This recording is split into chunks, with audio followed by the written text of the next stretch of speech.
here's the way that you can make nut milk in 5 minutes with the push of one button.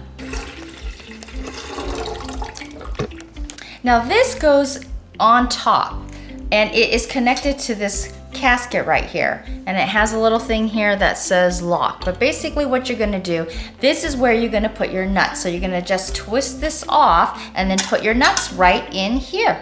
So you have your water filled in here already. I've added the nuts already in here, and then you're just gonna add this in here and make sure that it just fits right on top, and then you plug it in. Once you plug it in, the green light will light up right here, and then you just press the almond cow and it's ready to go.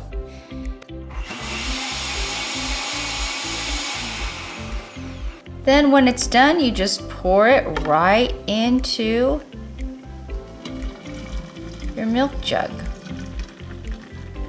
So now you have your fresh homemade milk right here, ready to go. 5 minutes later.